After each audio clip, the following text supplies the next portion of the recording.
off a little bit further forward, but will eventually be overwhelmed. And right now, they do not have Quinn, they do not have Duracho, they do not have anything. They're going to try and scout Roche, but it will not be up for another 50 seconds. But a very big fight there from Tundra, and I cannot believe that through that entire flurry of heroes, Saxa manages to steal the hook and even get it used onto the pipe. That is such a beautiful play, and they're able to find some success taking out 2 of those cores. It's a bit of a fight to take out the pipe. Make sure he cannot run away. He has to go all the way around the cliff to try and get to the high ground. It's actually kind of interesting. He got a blink off somehow, but he blinked the tiniest amount to try and disengage on the fight.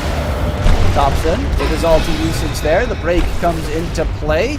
There's no metamorphosis, so Tundra need to back off. Without meta, they kind of can't fight at all. And the fact they're able to disengage, keep their beast alive, now with the Ags, they're going to be happy with that. Want to fight to keep everything alive that they can. Well, Roche number 2, free shard, will be the target here. They are trying to have a little bit of a war of vision.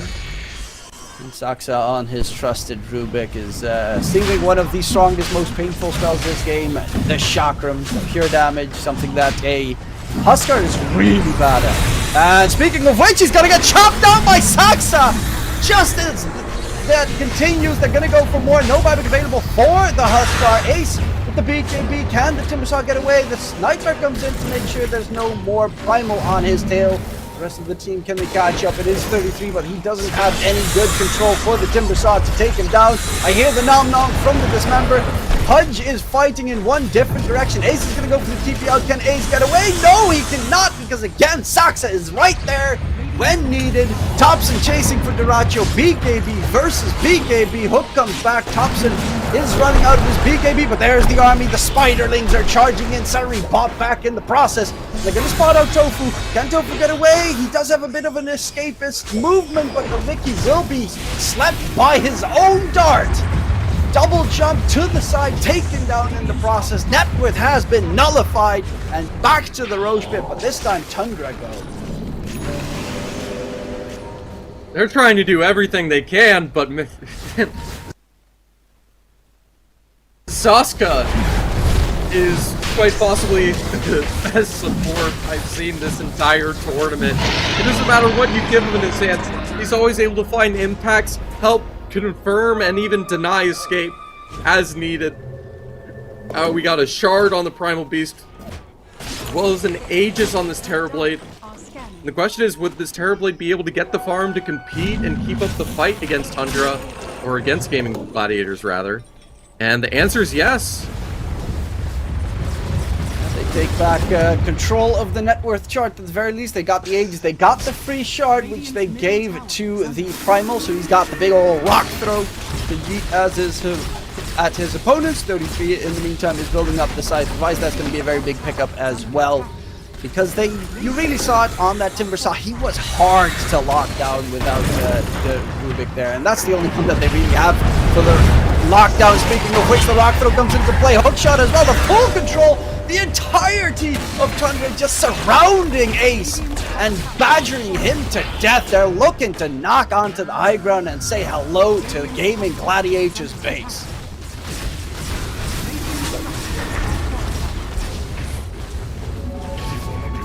Here we go, tower being brought down. And, man, they're just pushing this assault. Look at all that damage from the Broodlings. Certainly helps to have the Terrorblade, though I don't think they need it.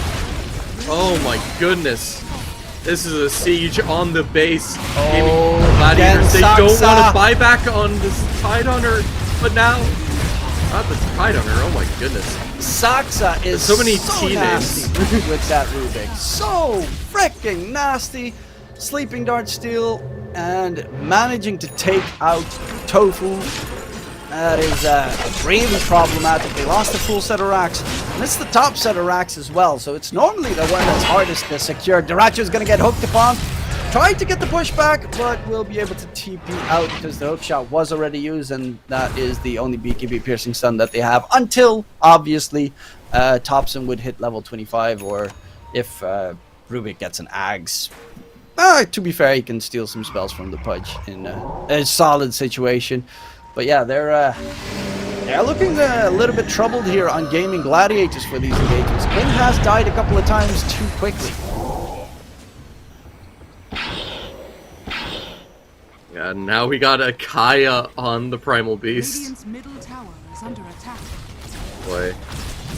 And they're looking now with all 5 up. They want to take the attempt to farm some gold in the meanwhile. And they'll realize those players are split farming, and they're going to decide to hunt them down rather than siege the base. I'm sure Gaimin Gladiators are going to be aware of this. They're going to start trying to skitter away. The Timbersaw is going to be difficult to chase. And the Pudge is already teleported out. Yeah, they'll be just fine. They've got the scythe now on 33, so extra lockdown has joined the server here for Tundra.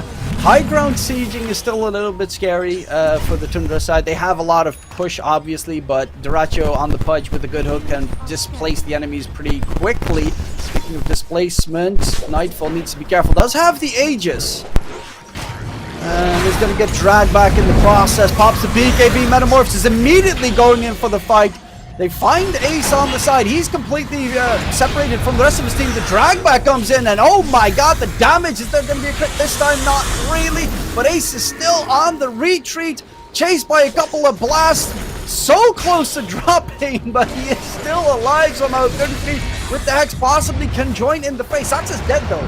That's a big death for the Tundra side. They might need to bail out. Nightfall's Metamorphosis is already half duration, and that is a pretty good sort of win for Gaimin Gladiators. They waste the meta, and they keep the Timbersaw somehow alive. They're able to delay just for now, get that bit of space, and man, they're even pushing forward openly in this mid lane. They want to turn this around, take the fight to them, knowing this Rubik is down. They're still diving this. They could find a Broodmother soon, but she's skittering away. Surprisingly, without much vision, just good instincts, they back off and get away just with a creep info. And man, those odds of win probability are dead even. Yeah, it's a very close game, which is pretty impressive considering Tundra are playing with 2 substitutes at the moment. Granted, they are some top tier substitutes. Nightfall, of course, with BetBoom got first place at the Eastern European DPC. As an offlaner though, and now he's playing a safe lane. But they're going to go in with the Axe. The taunt comes out. The control isn't going to be enough. Snaking's already dead. 33's on the run. The Broodmother is going to get taken down. And is there going to be any more shenanigans? Yes, Saxa should be a third one to be beat. Without the Terrorblade, they don't have much to fear. On the side of Gaimin Gladiators, Topson is going to get control. Doesn't have his BKB available, and that's going to be 4 kills for Gaimin Gladiators. And none of them have a buyback at the moment. The only big, huge advantage is that there are no creeps to be found on the map anywhere close to the structures of Tundra. And even if they were, not like you have any tower pushers on Gaimin Gladiators, and man, we can see that damage on the Huskar, 5,300 in that fight alone. And it's enough that the Terrorblade spot a Silver Edge. And going for the Satanic next, goodness. Yeah, the breaks are really good this game against both the Huskar and the Timbersaw. So having as many as possible will always be a big plus. The question is, what are the next items going to be? Timbersaw is going for the Octarine Core. Ace also has his own Scythe of Vice at the ready. Aether Lens. So Ace is a pretty big threat on the Timbersaw. Something that normally Timbersaws to the later portion of the game tend to fall off significantly, but he's brought in a lot of nasty utility. And is also not the easiest to kill, as we saw previously. His Timber Chaining got him out of dodge and made them lose an engagement attempt from Tundra. That might be a nice and polite way to put it. It's terrible. He did find that early success. He can be competitive. They just need to find that next answer. As there's so many heroes with passives they're going to want to break in this lineup. And the fact that Scotty isn't enough is a little concerning. Oh, Quinn. They're going to immediately go for this fight. Flopper has the vision for the tight under follow-up. And man, the instant break, they're able to easily take Quinn down. No way for him to respond. And guess who doesn't have buyback as well? It's Gaimin Gladiators. Yeah, Quinn's been caught out a couple of times too many. It's been a rough game for him on the last pick. Huskar likes to play, of course, Huskar likes to play low HP, but with a break, 2 breaks on the opposing side, and with Scotty as well, playing on low HP tends to be very suicidal in such a game. It did again force out Nightfall's Metamorphosis. The question is, will they be able to do anything with it? And the answer is probably not. I mean, Roshan is up in 15 seconds, and it is the 3rd Roshan. So they could get themselves a nice freebie Ags or Refresher, and that would be obviously a huge boost for either of the 2 teams.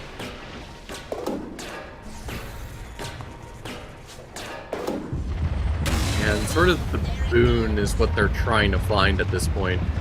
You can see that net worth lead on the Terrorblade. They're just relying on this manly carry, and they're going to immediately go into the Roach Pit. They've pushed out the lanes.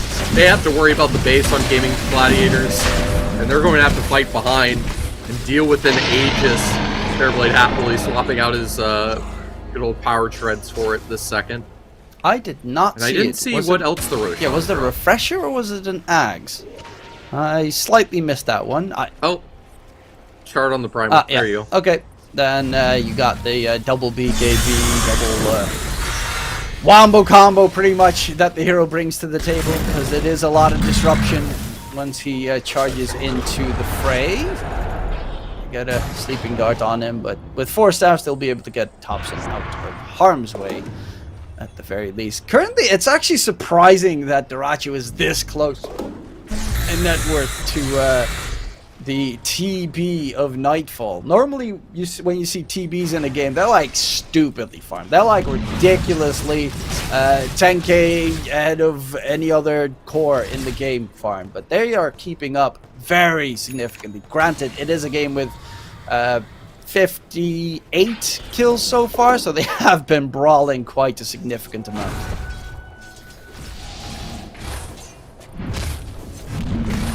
And they're having quite a bit fun with the brawls. The adjustment, you know, they did do the stalling, not initially going for that contact play and everything, but being able to change it up helps a lot. I don't see, we got the Hex, the Pipe, and now going for Lotus. a Lotus Orb on the Broodmother.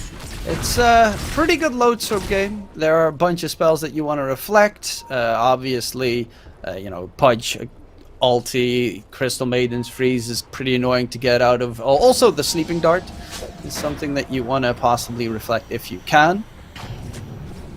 And the Huskar ulti would be perfect, because then he'd taunt himself, sort of. Keep himself occupied. They're going to charge in onto the high ground. Can they get the damage in? The break is there. The damage is significant. Quinn is being slowed down. There's a break stolen in the process. The charge is going deeper with the refresher used from Topson. Double kill secured. Dodson in the building. Nightfall trying to man fight up against the Rachu. Does still have a Sunder available, but Topson's going to get control on the side. He got a little bit too greedy, a little bit too far. The hook comes in. Saksa is going to get control. Nice drag back out of there. The taunt comes into play for Quinn. Does he get the control? And actually Quinn is going to die. That's going to be a dieback as well. Darachu with the buyback. Hook back onto the high ground. Timbersaw needs to disengage. They bought back en masse for the Gaimin Gladiators side, but they will finally get themselves in control. The Aegis is going to get popped in TP without the Metamorphosis. Is no TP no longer. The X comes out immediately, and finally they do manage to get the kill secure, but it did cost them 3 buybacks and a dieback onto Quinn. So a very dangerous situation for Gaimin Gladiators, where one next bad fight could be everything. A necessary evil, because without it, it would be GG at this point, and they need everything they can get. We can see going back through Refresher from Quinn Topson. just getting shut down so hard. Boom! That double kill right there. Oh, refresh that just on time. Gets a little bit too aggressive afterwards and surrounded by the bot back Huskar. Obviously with the Aghanim Scepter could not really muster out a escape, but Quinn leaping in further forward. It's dangerous to try and taunt a Terrorblade in the process. However, at the very least they did manage to kill the remaining Tundra heroes. The fairies at least.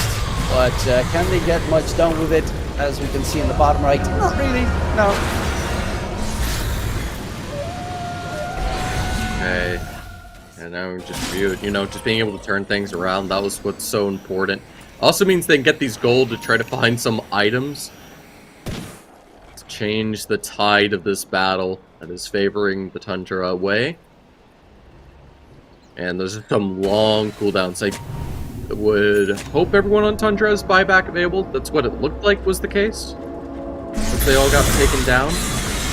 And the win probability swinging towards the Gaimin Gladiators direction. I'm surprised. Yeah, so how am I. far it's swung over. It's an interesting one. They did get a lot of gold out of that fight, even though it cost them a buyback on 3 heroes and the dieback on 1. But they are in a spot where one bad fight could cost them the entire game. Dyrachyo dies. It's not necessarily over because their other 2 cores are still very scary. But it is in a very dangerous spot. Quinn's net worth has just plummeted off the face of the earth at the moment. Compared to, let's say, Ace, for instance, who is just loving life on the Timber Saw. He's got... Does he have an equipable axe coming in? Because Ace is incredibly fat. Dire's top tower is under attack. Yeah, and that's a bit concerning. How do they break through him? That's going to be the challenge as nice they catch. take this team fight. They're going in. Nightfall with, again, the BKB pop going in. But the Aeon Disc pop by Dyrachyo. Is it going to keep him alive? No, it's not! Oh, the Refresher! Dyrachyo is going to try and stay alive for a little bit longer. Gets the blink back! The Refresher keeps him going. But the rest of the team is in trouble because they do not have their Pudge available anymore. He cannot do much except for hook Quinn out of harm's way. Ace gets the kill on Snaking in the process, but they're chasing for more. Sox out with the control. Is it possible to keep them at their neck and arms? It will be a 2-for-1 trade. Again, Metamorphosis was used, but he did buy a Refresher on Nightfall, so he has another meta available for the high ground push. And this time, there's not a double Aeon Disc to keep the Pudge alive. On top of it, using the Refresher Orb early, not to sustain the Metamorph, not to be able to get off another Panic Sunder quickly. No, it was just so he could get another Silver Edge break against these cores, and that's the entire reason. Despite all the refreshers and the Aeon Discs used on the Pudge, he is unable to stay alive and gets broken through. Now the Riki forced by back, and they are going to try to turn this around. Able to break pace, and oh no, they see the Huskar, they see Quinn. They will back away even with the slow. Oh, run, Piggy, run! The slowest Piggy the world has ever seen, and with that Sleeping Dart, it's very problematic. Dyrachyo has a hook available if he gets a lucky one, should secure a kill, but they're going to back off. They don't really have another Metamorphosis available, and Refresher is on cooldown, so they are going to back off after forcing out the Tofu buyback. However, this is wasting a lot of time, and that's a little bit scary because the buybacks from Gaimin Gladiators are getting closer and closer. I have to start wondering now on, just the game as a whole. I wonder how much the odds have swung back the other way. It seems like this is just game number 1, and it's already going the distance. It is a pretty lengthy game, and it's a lot on the line. Oh, MKB on the Terrorblade. Okay, Radiant's yeah, At his 7th slot now. he's swapping in every item that he possibly can right now. Radiant's bottom tower has fallen. Oh, the Pudge. I mean, to be fair, if you have a nullifier, that Pudge is dead. because he can't get the double A and this procs off anymore. But Roche will respawn in 2.5 minutes, so a very late Roche respawn timer this time. It is everything you want though with the refresher, with the Aghanim Scepter. Dyrachyo is solo towards the top lane. And, well, he does have the Aeon Disc refresher, Blink possibly. Can he get away? He's going for the TP attempt, and he gets out of there without being able to get interrupted. But my man's playing with fire, because now again he doesn't have his refresher orb. I don't really know why he was there. Yeah, and that's going to be just put down immediately once again. Able to capture those outposts. I always want to call them shrines still, even though it was years and years ago. It's weird how that works. I'm happy the shrines are gone. They were a pain. Stupid sustain. It's kind of like water runes now, but slightly different. I mean, significantly different, obviously, but it did add in a lot of sustain in the spots where you did not want to see them. Much needed after all the mid camp was removed, and that was an option of sustain for some characters towards mid. Take it down. That's just the change of the game. Let's see, Topson, he's going for the refresher orb next. He does have himself the Lincolns. We did see what he could do with the refresher previously. That was a lot of work. Smoke gets broken. That is Tofu with the invis. I hear a bunch of wards being placed in the process. Both sides aiming for that Roche, but the problem is top lane is being pushed in, mid lane is being cut by the Terror Blade, and that's the big downside of playing against TB. He will be constantly able to put pressure on your lanes while you're scurrying around the Roche pit to find what is essentially a huge objective at this point in the game. 33 is not there. That's what the focus. He TP'd back to Oh base. boy, they're pushing in. Oh, good sentry, able to get to sleep early, but it forces the blink out. They're able to expose this Ricky, and now we save start from what could be Dyrachyo, the last team fight. but he's in trouble.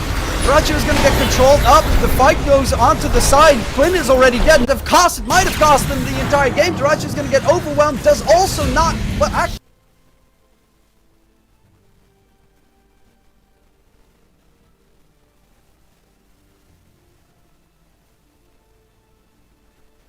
And he's still on the dieback timer right now.